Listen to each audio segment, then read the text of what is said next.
Alors on va poser la question de savoir comment est-ce que l'on peut venir témoigner d'une chose que l'on n'a pas vue. Yom Shishi Ba'erev, tu viens, après tous les commentateurs qu'on a vus, c'est un témoignage. Et c'est mamash, un vrai témoignage, donc al pi halakha. Tu ne peux pas venir témoigner d'une chose que tu n'as pas vue. Alors comment c'est possible qu'on a témoigné nous vendredi soir qu'Akadosh bara et Olam, que Dieu a créé le monde? Alors il y a deux réponses. La première, c'est pas la mienne. Et on va le voir. C'est le Julie Pinchas qui ramène ça.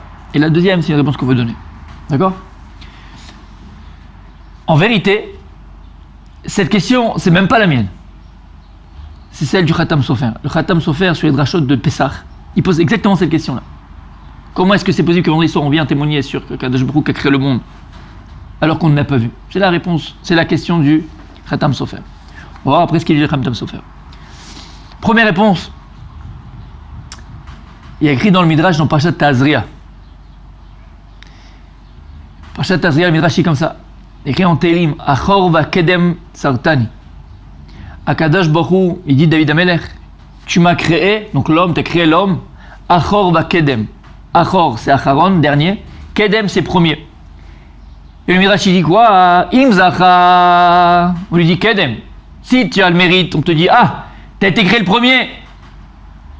Lo zacha, t'as pas le mérite. On lui dit, ata acharon, tu es le dernier, bechol maaseh bereshit. Tu es le dernier de toute la création du monde. C'est-à-dire, si l'homme maintenant ne se comporte pas comme il faut, il laisse parler ses pulsions, ses passions, son nefesh be'emi, son âme animale. Alors tu sais quoi?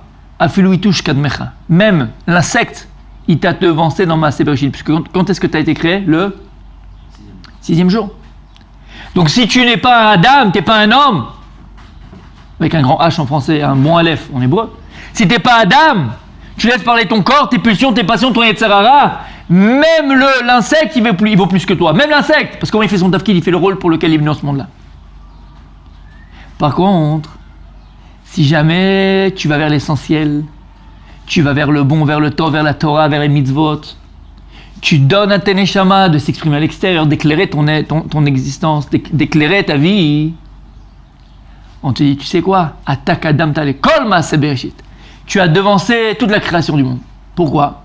Parce qu'il est écrit dans Parashat Bereshit.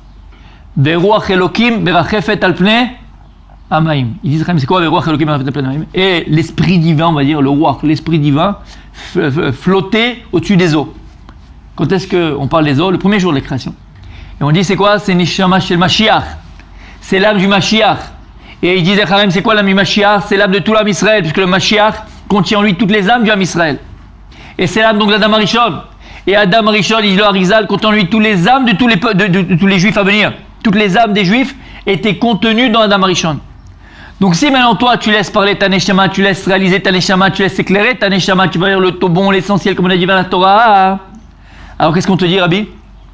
Attaque Adam Taglom Asbechit. Alors toi, tu as devancé toute la création du monde. Joli.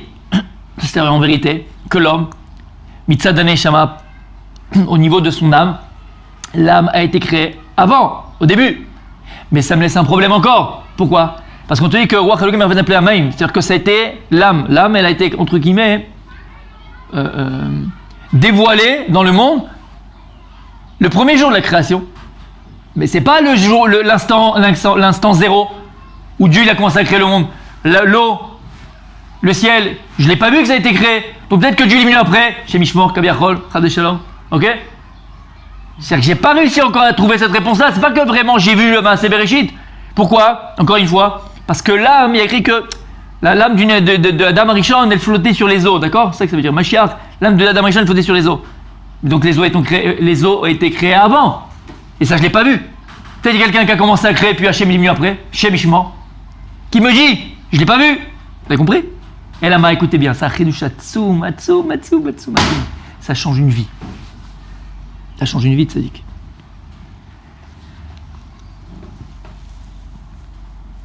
L'Admour de Raminov dit quelque chose d'extraordinaire, c'est un Chidush Hatzum.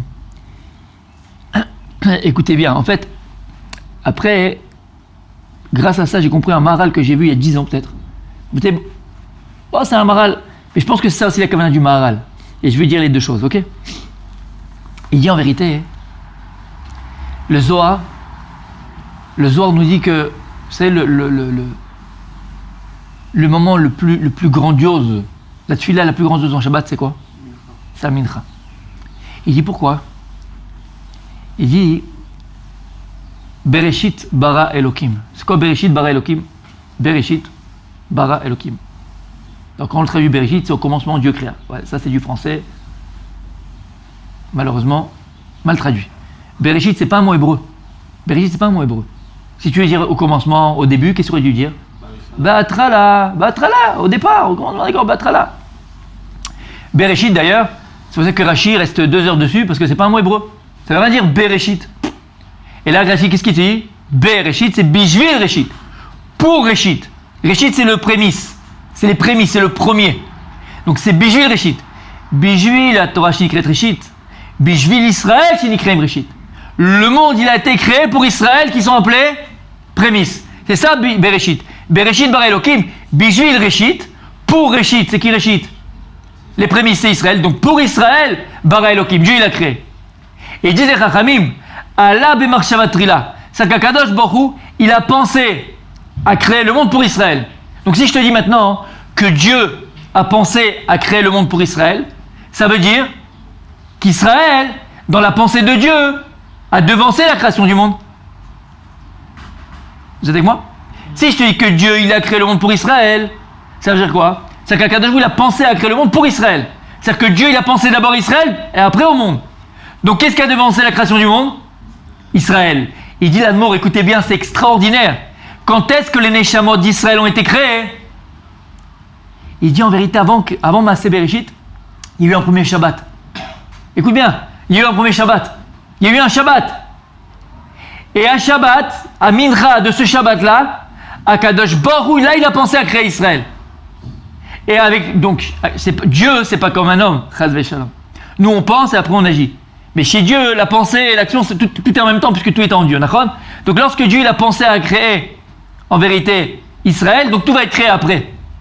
Kaviachol, après. Mais chez Dieu, il n'y a pas de après. Tout est en même temps. Mais pour qu'on comprenne. Donc quand est-ce que les Neshamot et les âmes du âme Israël des Juifs ont été créés? Quand? À Mincha de Shabbat qui a devancé Maaseh Bereshit. Et il dit, c'est pour ça que le Zohar il dit que Mincha de Shabbat, il appelait Rahava des Ravin. Ratzon des Ratzon. Et c'est ça qu'on dit, Vanit Tiflati, Et Ratzon. Et Ratzon. Ça Et Ratzon Kedugmato. Entre parenthèses, je voulais expliquer pourquoi. Hein. Regardez, dans toutes les synagogues du monde, hein, tu vas même à Beit Vegan, tu vas à Netanya, à Paris, à Cannes, où tu veux. Toutes les synagogues du monde. Avec des proportions différentes, mais c'est pareil. Vendredi soir, les gens y viennent. Pas mal, c'est pas mal rempli. Le samedi matin, archi rempli. Et à Mincha, tu as minimum 50% en moins de personnes. Dans toutes les synagogues du monde. Pourquoi? Mais j'ai compris, mais je dis, c'est pas possible. Partout, c'est comme ça. Pourquoi? Mais c'est l'Yetzerara. C'est l'Yetzerara. Parce qu'il sait que la tefila la plus écoutée, c'est au moment de Mincha de Shabbat. Tu vas te faire comme ça en refif, tu arrives en retard, tu arrives machin, tu pries là-bas, tu dors pas. Il sait. Vas-y vendredi, vas-y matin, c'est pas grave. Alors Mincha, tu vas pas te laisser aller. Il pleut, il fait moche, il fait beau, il fait trop chaud. Rava des Ravin. Maintenant, tu comprends pourquoi? Pourquoi? Parce qu'Akadosh Baruch Hu, il a créé les Neshamot du Ham Israël quand le Shabbat qui a devancé Maaseh Bereshit. Donc en vérité, tu savais ça? Tu savais ça, Tzadik? Je savais pas ça. C'est-à-dire qu'avant Maaseh Bereshit, il y a eu un Shabbat. Et maintenant, je comprends pourquoi je lui dis ça, le Maharal de Prague. Écoutez bien ce qu'il dit le Maharal de Prague. Il dit le Maharal, comment nous on voit le Shabbat? Comment on voit Shabbat Kodesh? Comment on voit Shabbat? Shabbat, on le voit comme la finalité des 6 jours de la semaine. D'accord? Il y a eu 6 jours. On arrive à la finalité, c'est Shabbat. Shabbat Vaïnafash, on se repose, c'est la finalité. On travaille les 6 jours. L'Irvot Shabbat Kodesh, Yom Rishon pour Yom Shabbat, Yom Sheni, Shabbat. Tout, on fait relier au Shabbat qui arrive. D'accord? Donc on a l'impression, a priori, que les 6 jours de la semaine d'avant, Shabbat, ok, c'est elle qui nous amène au Shabbat, et Shabbat, c'est la station finale. Il dit le Maharal, détrompe-toi, Habibi. Shabbat, c'est quoi? C'est une intersection entre la semaine qui est passée et la semaine à venir. C'est-à-dire qu'en vérité, Shabbat, c'est pas la finalité, c'est la finalité, le début. Shabbat lui-même, c'est la création. Shabbat, c'est un Bereshit. C'est-à-dire qu'il ne peut pas avoir 6 jours de la semaine après s'il n'y a pas eu un Shabbat avant. Parce que tout en vérité est inclus dans le Shabbat. Le début et la fin. J'entends ce que je dis? Le début et la fin. C'est pour ça que Goy, Ben Noach, chez Shomer Shabbat, Chayav Mita. Un Goy qui est Shomer Shabbat, Chayav Mita. Pourquoi? Parce qu'Israël, c'est le même principe. Israël, c'est la même fonction. Israël, c'est le début et c'est la fin. Israël, c'est Prinat Shabbat. On a cette notion de Shabbat. Par quoi elle commence la Torah? Quel mot? Bereshit. C'est quoi on a dit Bereshit? C'est quoi Bereshit? Bishvil? Bereshit, Bishvil Israël. Mais, il n'y a pas écrit Israël. Mais Forash. Israël, il est caché. Il est caché dans le Bereshit. Et on va le voir où? Il est caché dans le Dagesh de Bereshit. Le Dagesh de Bereshit, le petit Dagesh, le point. Parce que le grand bien, il dit que toute la Torah est dans le point du bête. Alors tu comprends. Parce qu'en fait, c'est quoi le point? C'est un Yud. C'est quoi un Yud? C'est la Chokhma. Et c'est quoi la Chokhma? C'est la Marshava. C'est-à-dire que lorsqu'Akadosh Baruch Hu, il a pensé à créer Bereshit, le monde, il a créé pour Israël. La première Marshava Kaviachol de Dieu, ça a été Israël. Et où il est Israël? Dans le Dagesh du bête.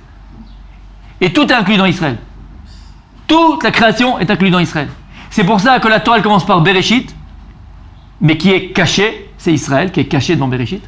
Et c'est vers quoi? Les Nekol. Par quoi elle termine la Torah dans Vazot Beracha? Les Nekol, Israël. Le premier mot de la Torah c'est Israël, et le dernier mot de la Torah c'est Israël. Parce que le début c'est Israël et la fin c'est Israël. Mais c'est un cycle. Pareil, les 6 jours de la semaine se rapportent à Shabbat, et les 6 jours à venir se rapportent à Shabbat. Donc le début c'est Shabbat et la fin c'est Shabbat. Et c'est un cycle. Comme Israël. Shamata. C'est Nifla Beyoïser, c'est extraordinaire. Ta vie elle change, avec ton Shabbat il change. Oh, tu dois voler là. Oh, tu voles. Ouais ou pas? Donc si tu as compris ça, vous avez compris? En fait, je pense que c'est ça qui veut dire le Maharal, le Prague, c'est ça qui dit l'amour de Raminov. Tout se rejoint. Donc avant Maaseh Bereshit, il y a eu un Shabbat avant. Et tu es obligé d'avoir un Shabbat avant. Puisque c'est la Bria, la création du monde, c'est Shabbat. Tout doit être inclus dans le Shabbat. Donc, Bekor à Shabbat Arishon, par la force du premier Shabbat, Dieu il a créé le monde. En fait, c'est la force d'Israël. Pour arriver au prochain Shabbat. Il ne pouvait pas avoir de Shabbat Bereshit sans un Shabbat avant Maaseh Bereshit. Impossible. Vous avez compris? C'est extraordinaire. Donc d'après ce qu'on vient de dire maintenant, déjà on a une première réponse. Donc quand est-ce qu'Israël a été créé, les Shabbat ont été créés? Avant Maaseh Bereshit Bichlal. Alors oui, Mitzvah Neshama, tu viens, Erev Shabbat, tu fais ton kiddush, et tu témoignes sur les choses que tu as vues. Oui, bien sûr que tu as vu. Puisque c'est pour toi que Dieu, le monde a été créé. Donc puisque tu l'as vu, tu as été inclus dans la... Pas tu as été inclus. Le monde a été inclus en toi. Donc tu témoignes du chose qui est en toi. Vous avez compris? T'as compris? Il a fait. Ouais. Puisque Dieu, ce qu'on a expliqué, puisque Dieu a pensé à créer le monde pour Israël. Donc le monde est inclus dans Israël. Il a fait. Ça, c'est la première réponse qu'on a donnée. La deuxième réponse, et ça, c'est réponse personnelle. Et ça rejoint ce que tu as dit, et ce qu'il dit aussi le Khatam Sofer. Attends, le Khatam Et Sofer, pas de réponse. Oui, il dit un mot et on va essayer de développer plus, puisqu'il dit on va le ramener, bien sûr. Alors, pourquoi j'essaie de trouver une autre réponse aussi? Parce que, comme je vous ai dit plus d'une fois, je ne sais pas si je l'ai dit ici, c'est comment elle s'appelle la Keila. Je t'avais dit plus d'une fois. Comment elle s'appelle? Avatraim. On avait dit pourquoi, d'accord? Pourquoi on appelle ça Avatraim? Il y a 10 ans, on a créé ce Makom, Baruch Hashem, on appelle ça Avatraim. Pourquoi on appelle ça Avatraim? Alors comment on traduit en français Avatraim? L'amour de la vie. Hein? L'amour L'amour? de la vie. Non. Des vies. Il a fait. Chaim, en hébreu, en français, c'est du pluriel. Des vies. Et là, c'est bizarre, en français, c'est la vie, on ne dit pas les vies. Pourquoi est-ce qu'on dit Chaim au pluriel en hébreu, les vies? Pourquoi on avait dit Michnasayim, un pantalon au pluriel. Michnas, pas Michnasayim, parce qu'il y a deux côtés. Ah, parce qu'on a une vie en haut et une en bas, non? Il a fait Chaim. Tu as une vie spirituelle, une vie matérielle. C'est pour ça qu'on appelle ça Chaim. On a appelé ça Ahavat Chaim, parce qu'un juif se doit d'aimer les vies. Un juif, c'est pas un malach. Il n'aime pas la vie céleste. Et on a dit, fait l'ange. Il vit dans un autre monde, monastère, tu ne maries pas, tu jouis pas de ce monde-là, tu ne profites pas de ce monde-là. Et d'un autre côté aussi, il n'y a pas que la vie terrestre. Ouais, les croisières, les voitures, les femmes, le casino. Non, Habibi. Non. Le juif, c'est quelqu'un qui sait associer ces deux notions-là, le corps et l'âme, les deux vies, spirituelles et matérielles. C'est pour ça qu'on appelle ça Ahavat Chaim. Et il faut être attaché à ça. C'est ce qui fait de toi un juif. C'est un Adam. Adam, c'est Aleph Dam. C'est quoi Aleph Dam? Il dit le Baal Shem Tov. Aleph, c'est Nefesh Elokim, c'est le Aleph, le faux chez l'Olam. Dam, c'est Nefesh Behemi, c'est l'âme animale. Donc quand est-ce que tu es appelé Adam? Parce que tu associes le Nefesh Elokim, Nefesh Behemi. L'âme animale et l'âme divine. Tu es appelé Adam, c'est-à-dire que tu vis en étant un homme. Et donc ça m'a un peu dérangé de dire que on vient vendredi soir témoigner, entre guillemets dérangé, bien sûr, qui je suis pour essayer de... Mais c'est ça. D'accord, de venir vendredi soir, et comment est-ce que je peux témoigner avec une chose que je n'ai pas vue? Qu'est-ce qu'on a expliqué? Qu'est-ce qu'on a dit? Mitzad Neshama, parce que les Neshamat ont été créés en vérité le Shabbat d'avant Maaseh Bereshit. Mais moi, le vendredi soir, je ne suis pas qu'une âme. Qu'est-ce que je suis? Adam. Moi, je suis un homme. Et vendredi soir, je viens avec mon corps et avec mon âme témoigner. Et là, a priori, il n'y a que mon âme et mon corps. J'en fais quoi? Je ne suis pas appelé Adam à ce moment-là. Donc moi, ce qui me dérangeait, c'est ça. Tu m'as compris? Moi, je viens témoigner avec mon corps et avec mon âme. Alors comment je peux venir témoigner vendredi soir, Be'emet, surtout que Shabbat, comment on appelle ça Shabbat? Shalom. C'est quoi le shalom? C'est la paix, la plénitude, l'harmonie. Et quand est-ce qu'il y a le shalom intérieur? Lorsqu'il y a la paix intérieure. Quand est-ce qu'il y a la paix intérieure? Lorsqu'il y a la paix, l'harmonie entre mon corps et mon âme. Mais si mon âme veut une chose que mon corps ne veut pas, mon corps veut une chose que mon âme ne veut pas, ça s'appelle la déchirure, on se déchire. Non, moi je veux pas qu'on se déchire, je veux qu'on vive ensemble, comme dans le couple, on en parlera une autre fois. Donc si on a compris ça, écoutez bien. Si on a compris ça, si on a posé ces questions-là, écoutez bien. Alors comment est-ce qu'on peut répondre à la question et venir témoigner avec son corps, avec son âme? J'avais entendu un cours à l'époque de Rav Moshe Shapira, Zecher Tzaddik Libracha, extraordinaire. Il a posé la question, il avait dit pourquoi Kadosh Baruch Hu nous a fait passer par la Galut Mitzrayim, par l'esclavage égyptien. On arrive bientôt, Bezrat Hashem Pessah. Pourquoi est-ce qu'Akadosh Baruch Hu nous avait passé par l'esclavage d'Égypte? Makara, pourquoi l'Égypte? Qu'est-ce qu'il y a? On peut faire en Toubouctou, en Ouganda, comme Herzl? Non? On perd, je ne sais pas moi, pourquoi les Yetzel Mitzrayim? Agav, entre parenthèses, on le verra, Bezrat Hashem. Il faut comprendre une chose, qu'ils disent les Chachamim, c'est ramené dans le Zohar, c'est ramené dans d'autres endroits, que dans Galut Mitzrayim, dans l'esclavage d'Égypte, l'exil d'Égypte, contenait en elle, en potentiel, les Arba Galouyot, pour lesquels on va avoir Paras, Madaï, qu'on a eu à Purim, Edom, Yevanim, toutes les exils qu'on va connaître, en vérité, ils étaient déjà en potentiel, on les a déjà connus dans Galut Mitzrayim. Donc pourquoi on dit ce que c'est? Bon, il a répondu comme ça, écoutez bien. C'est quoi le symbole? C'est quoi le symbole de l'Égypte dans la Torah, dans les Sfarim? Non? L'Égypte est comparée au Hamor. C'est le Hamor. L'Égypte, c'est le Hamor. Maintenant, c'est quoi le Hamor? C'est un âne, d'accord? C'est quoi le Hamor? Hamor milachon chomer. Pourquoi la chon milachon chomer? C'est quoi le chomer en français? Matière première. C'est la matière de base, matière première. Parce qu'un Hamor, comme on l'a dit que c'est un chomer. C'est quoi le chomer? C'est la matière première. D'un Hamor, tu peux faire ce que tu veux. Tu peux labourer avec, tu peux chevaucher dessus, tu peux mettre des charges dessus. Tu prends un cheval, tu chevauches dessus, tu prends un taureau ou une vache, tu laboures avec. Chacun il a sa tsura, il a sa forme. Le Hamor, c'est le symbole d'une chose qui n'a pas de forme. Pas de forme physique, d'accord? De forme dans l'utilisation, dans ce qu'il est. À partir du moment où tu peux faire d'une chose ce que tu veux, c'est-à-dire que tu as le Chomer Gelem, c'est-à-dire que tu as la matière première. Par exemple, si maintenant tu as construit une petite statue, je sais pas, tu as pris du cuivre, ok, tu as fait un aigle. Ok, mais tu t'es rendu compte que dans l'aile de ton aigle que tu viens de créer, il y a une petite erreur. Qu'est-ce que tu fais? Tu prends ce cuivre, tu le mets dans le feu, tu en refais la matière première et tu le sculptes une autre fois, tu le reformes. À partir du moment où tu as une tsura, tu as une forme à une chose, tu la définis. Le Hamor, il n'a pas de définition. Pourquoi est-ce que le chomer, la matière première, à partir du moment où j'ai la matière première, je fais ce que je veux de ça. Si je dis du ciment, ok, avec le ciment, je peux te construire une maison, je peux te faire un banc, je peux faire. À partir du moment où j'ai la matière première, je peux faire la tsura que je veux. Mais pour faire une tsura que j'ai envie, il faut que j'ai le chomer, il faut que j'ai la matière première. Écoutez bien. L'Égypte, c'est le symbole de la matière première, c'est bien du chomer. Elle la tsura, elle n'a pas de définition, l'Égypte. Elle n'a pas de tsura, tout est permis, il n'y a pas de figure, il n'y a pas de définition. Akadosh Baruch Hu, écoutez bien, qu'est-ce qu'il va faire? Il va faire entrer l'homme Israël dans l'esclavage d'Égypte. Pourquoi? Pour comprendre cela, on va remonter un petit peu Maaseh Bereshit. Lorsqu'Akadosh Baruch Hu a créé le monde, le but de la création du monde, ça a été quoi, Rabbi David? Pourquoi Dieu a créé le monde? On ne peut pas savoir pourquoi Dieu a créé le monde. Mais ce que les Chachamim nous dévoilent, pourquoi Dieu a créé le monde? pour qu'on le serve. Et à travers ça, en vérité, Il dévoile son nom. il a fait mal. Bah, mais t'as tout dit. Akadosh Baruch Hu, il a voulu dévoiler son nom. Donc se dévoiler son nom. Bon, c'est quoi le nom de Dieu? Yud Ke Vav Ke. Il y a une différence entre Yud Ke Vav Ke et Elohim.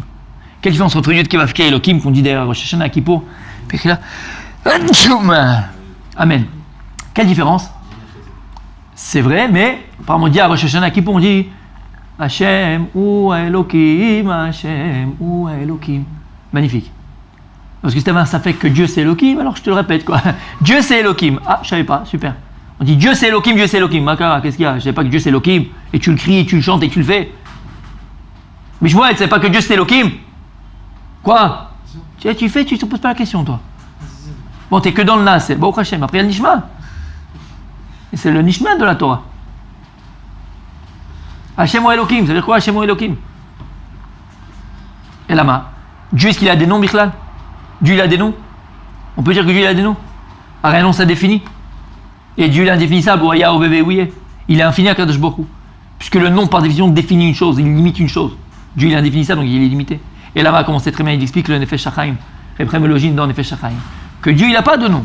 Et là-bas, pour que nous, qui sommes des êtres finis, puisqu'on a un corps, et le corps c'est la matière c'est le temps, et la bulle il a une fin. Et nous sommes un être fini, pour que nous puissions avoir une petite appréhension, une connaissance, un savoir de Dieu qui lui est infini, parce qu'on ne pourra jamais appréhender l'infini puisqu'on est fini.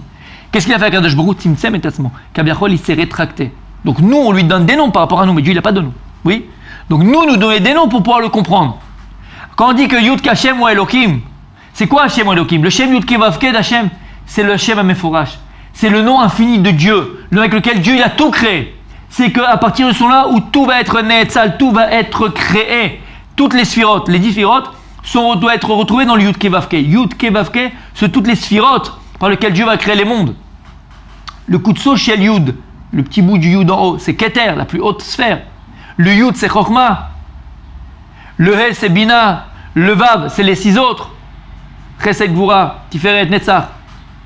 Od, Yesod. Et la dernière He, c'est quoi? Malchut.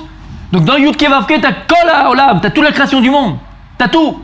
Mais c'est le Shem Ameforash de Dieu. Mais en ce nom-là divin, qui est Yud Ke Vav Ke, qui est infini, comme je viens de l'expliquer, on ne veut pas l'appréhender, on ne peut pas le comprendre puisqu'il est infini, nous sommes finis. Qu'est-ce qu'il a fait à Kadosh Baruch Hu? Il a habillé son nom Kabiachol. Il a habillé son nom. Il a habillé sa lumière. Par quoi? Par Elohim. C'est quoi Elohim? Hateva, c'est la nature. Dieu, il s'est habillé de la nature. Ce qui est la Chassidoute. Dans chaque matière, tu as un or, tu as une lumière divine. Parce que Dieu, il s'est habillé de la nature. Alors si on a compris ça, écoutez bien. Lorsque Dieu a créé le monde, le tafkid et le rôle d'Adam Arishon, c'était de dévoiler le Yud Ke Vav Ke Ba'olam. Dévoiler le nom entier et complet de Dieu dans le monde. Ça c'était le tafkid, ça c'était le rôle d'Adam Arishon. Avec la faute de l'arbre qu'il a mangé du fruit interdit, il a parlé ici, à dévoiler le nom de Dieu. Et maintenant la vira, l'atmosphère du monde, il est devenu tamé, il est devenu impur. Donc le nom de Dieu n'a pas pu être dévoilé. Adam Arishon, il a raté le coche, si on peut s'exprimer ainsi. Qu'est-ce qui s'est passé? Qu'est-ce qui s'est passé? Akadosh Baruch Hu, écoutez bien. Akadosh Baruch Hu, Yetziat Mitzrayim, il va refaire un Maaseh Bereshit. Yetziat Mitzrayim, c'est un Maaseh Bereshit. Dieu, il va recréer le monde. Pourquoi? Parce que Adam Arishon, qui avait un rôle à jouer, dévoiler le nom de Yud Ke Vav Ke dans le monde, n'a pas réussi à le réaliser. Maintenant, Adam Arishon contenait toutes les neshamot d'Israël. Donc tout l'âme Israël en Égypte, Israël, en vérité c'est Adam Arishon. Atem Kruim Adam, ben ou Atem Kruim Adam. Nous on est appelé Adam, mais pas les nations du monde. Donc Israël, qui est Adam Arishon, va lui avoir le rôle de quoi? De redévoiler le Shem Yud Ke Vav Ke. Et où on voit ça? Lorsqu'Hachem il va se dévoiler à Moshe Rabbeinu pour la première fois, qu'est-ce qu'il veut dire? Vaera el avot bekel shakai. Je me suis dévoilé aux avot, aux patriarches avec le Shem Shakai. C'est quoi Shakai? Avec lequel Dieu il a créé le monde. Ouais, c'est Amalo la Modai. Aval ushmi Hashem, lo nodat. Yud Ke Vav Ke, j'aurais pas dévoilé. Parce qu'il dit à Kadosh Baruch Hu, Moshe Rabbeinu, regarde, votre tafkid et votre rôle à jouer maintenant, vous l'homme Israël en Égypte, c'est quoi? C'est un Maaseh Bereshit. Vous êtes métaken, vous allez réparer la faute d'Adam Arishon. Et vous allez devoir dévoiler le Shem Yud Ke Vav Ke Ba'olam. C'est ça qu'il dit, Shem Yud Ke Vav Ke, lo nati lahem. Shamata. Donc il a dit, à Kadosh Baruch Hu, Yetziat Mitzrayim, ça va être un Maaseh Bereshit. Dieu va recréer le monde. C'est un Maaseh Bereshit Mamash. Et d'ailleurs, il dit le Shla Kadosh que c'est extraordinaire. Il dit le Shla Kadosh que Akadosh Baruch, qu'est-ce qu'il va faire?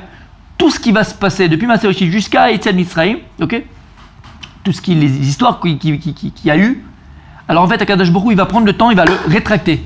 Et comme Moshe Rabbeinu contenait en lui, c'est Mashiach qui contenait toutes les schémas d'Israël, Moshe Rabbeinu, il va revivre tout ce qui s'est passé avant, pour que ce soit un vrai Maaseh Bereshit. Et il dit le Shla Kadosh par exemple, lorsque Yocheved va mettre Moshe Rabbeinu dans le berceau, il y a écrit, elle va le mettre, Bechomer, va mettre avec du Chomer. Il dit quoi ce Chomer là? Pardon. Il dit d'abord quand elle va le mettre dans le Nil, ça c'est Keneged, le déluge, le Maboul. Le Maboul c'est quoi? C'était l'eau. Moshe il va connaître le déluge, c'est quoi? Elle va le mettre dans le Nil. Lorsqu'elle va le mettre avec le Chomer dans le berceau, c'est quoi? C'est la tour de Babel. Il y a écrit là-bas, Bechomer Velim. Ils ont construit la tour de Babel avec des briques. C'est quoi? C'est le Chomer qu'elle a mis dans. Tout ce qu'il va avoir dans l'histoire jusqu'à Yetziat Mitzrayim, Moshe Rabbeinu va le revivre. Pourquoi? Parce qu'Akadosh il va rétracter le temps pour recréer en vérité un Maaseh Bereshit. Et donc qu'est-ce qu'il fait Akadosh Baruch pour recréer un homme? Parce que Dieu a déjà créé Adam Arishon, il a fauté, il faut recréer un nouvel homme. Et c'est qui cet nouvel homme là, Rabbi David? C'est Israël. Par où il fait passer, il a dit Rabbi Moshe? C'est ce que Qu'est-ce qu'il a fait à Kadosh Baruch Hu? Il le met en Égypte. C'est quoi le symbole de l'Égypte? C'est le Chamor. C'est quoi le Chamor? C'est le Chomer. C'est quoi? C'est la matière première. C'est ce qu'on dit. Kechoimer beyad ayotzer. C'est la chanson. Kechoimer beyad ayotzer. Qu'est-ce qu'il y a? Qu'est-ce qu'il a fait à Kadosh Baruch Hu? Il a pris l'âme Israël, il va le mettre en Égypte, qui est le symbole du Chomer. Il va reprendre l'âme Israël, il va le diluer. Il va en refaire une matière première pour pouvoir enlever la Tzoura et refaire une nouvelle Tzoura, une nouvelle figure d'Adam. On va être au 40e degré de Touma, à Kadosh Baruch Hu, il va nous remettre à zéro pour nous recréer au 40e degré de Bina et de Chokhmah jusqu'à Matan Torah. Et d'ailleurs, c'est ce qui s'est passé. Matan Torah, qu'est-ce qu'il y a écrit? Nifseka Zwa Matan Nachash. On a réparé la faute d'Adam Arishon. On a aboli la mort. Le Shem Yud Kei Vav Kei dans le monde entier, il s'est dévoilé à ce moment-là. On est retombé avec la faute du Hagel. Et le travail d'Am Israël aujourd'hui, avec Mashiach, c'est de redévoiler et de manière finale le Yud Kei Vav Kei. Mais en tout cas, qu'est-ce qui s'est passé en Égypte? C'est exactement ça. Kadosh Baruch Hu va recréer un nouvel homme. Ou à travers Israël. Comme on a dit, Bishvil Israël, bara et olam. Pour Israël, Dieu il a créé le monde. Parce qu'Israël, c'est Nikra Adam. Israël, c'est lui Adam. Donc Kadosh Baruch Hu va faire partir en Égypte, nous refaire une matière première. Et de cette matière première-là, Kadosh Baruch Hu, il va recréer Adam, donc l'homme, à travers Israël, et recréer un nouveau monde pour qu'on puisse dévoiler Yud Kei Vav Kei. On s'est planté après avec faute du Vaudor, mais c'est ça le symbole de Yetziat Mitzrayim. Yetziat Mitzrayim, c'est un Maaseh Bereshit. Shamata? Yetziat Mitzrayim, c'est un Maaseh Bereshit. Akadosh Baruch Hu recrée le monde. Et c'est ce que tu as voulu dire, Tzadik. On a vu tout ce que Dieu il a fait. Oui, il dit, et c'est ça qu'il dit en vérité, le Khatam Sofer. Le Khatam Sofer, il vient, il répond lui. Il dit en vérité non, parce qu'on était Yetziat Mitzrayim, il dit, et on a vu tous les plaies que Dieu il a envoyés, tous les miracles que Dieu il a fait. Et Asma, maintenant tu comprends. Pourquoi? Parce qu'en réalité, les 10 plaies que Dieu il a envoyées en Égypte, c'est Keneged Asara Mahamarot. Comment Dieu il a créé le monde? Avec 10 paroles. Mais ces 10 paroles-là, tu dois les retrouver dans les 10 plaies. Et tu les retrouver dans Aseret Adiberot. Comme il dit les Chachamim, dans les Adiberot, il y a Kol la Torah Kula. Il y a tout le Dagesh de Bereshit. Le Dagesh, le point de Bereshit, c'est Kol la Torah Kula, c'est Israël, comme on a dit depuis tout à l'heure. Donc en vérité, Akadosh Baruch Hu, à travers les Makot, à travers la sortie d'Égypte, Akadosh Baruch Hu va recréer le monde. Maaseh Bereshit bis, ça a été Yetziat Mitzrayim, ça a été la sortie d'Égypte. Maintenant, à la sortie d'Égypte, on était tous là-bas. Toutes les Neshamot d'Israël étaient là-bas. Mais pas seulement les Neshamot, c'était aussi les corps. On était avec notre corps là-bas. Ah, si tu étais avec ton corps, maintenant tu peux venir à vendredi soir. Non seulement j'étais avec mon âme, mais en plus j'étais avec mon corps là-bas, parce qu'on n'est que des Givoulim qui reviennent depuis Tarm Kaka. Donc en vérité, qu'est-ce qui se passe? On revient avec notre âme et on revient avec notre corps. Et on témoigne dans l'histoire BMS sur une chose que j'ai vécue. Pas que j'ai vue, sur une chose que j'ai vécue. Et pour terminer la cerise sur le gâteau, Bezrat Hashem, vous avez ici un petit sidour. T'as un sidour sur toi? Non? Prends-nous le kidouche. Regarde maintenant, ton kidouche, il va changer le vendredi soir. Bezrat Hashem, Rabbi David. Sors-moi le kidouche et tu me fais la deuxième partie du kidouche. Après, on dit quoi? Après la Geffen. Écoutez bien ce qu'il va dire. T'as compris, Tzadik? Rabbi Binyamin. Vas-y, ouais, continue. אלוקינו מלך העולם. אלוקינו מלך העולם. אשר קידשנו ורצה בנו. Shabbat Kocho. שבת קודשו בנו רצון. הנה חילנו. Zikaron. זיכרון למעשה Magnifique, donc c'est un souvenir de la création du monde. Là, je le comprends bien, c'est ce qu'on a expliqué depuis 10 ans. Après, vas-y, vas-y. תחילה למקרא קודש. Bien sûr, à partir de là, on va compter Mikra et Kodesh. זכר יציאת מצרים. Ouais, bah super. Ça fait 40 ans que je le lis, j'ai jamais compris. Zechel et Tzemissem, quel rapport avec la sortie d'Égypte? Et là, qu'on te dit c'est Baïchoulou, qu'on crée le monde, quel rapport? Shammat à la main. Ça, c'est personnel. L'Yoder, si c'est Emet, je pense que c'est Emet. Pourquoi? D'après ce qu'on a dit, c'est que c'est mes fourrages. Pourquoi Zechel et Tzemissem? Quel rapport? Parce qu'il y a eu deux Maaseh Bereshit. Zechel Maaseh Bereshit, premier avec Adam Rishon, bon, on l'a loupé. Et le deuxième, dès Yetziat Mitzrayim. Yetziat Mitzrayim, c'est un Maaseh Bereshit. Et c'est vrai qu'on le mentionne dans Baïchoulou. C'est un matin. Donc maintenant on comprend pourquoi est-ce qu'on peut dire vendredi soir Bezrat Hashem et témoigner Be'emet. Alors c'est une chose que oui tu l'as lu parce que tu étais en Égypte avec ton corps et avec ton âme. J'espère Bezrat Hashem qu'après ça notre kiddush il va complètement changer, transformer.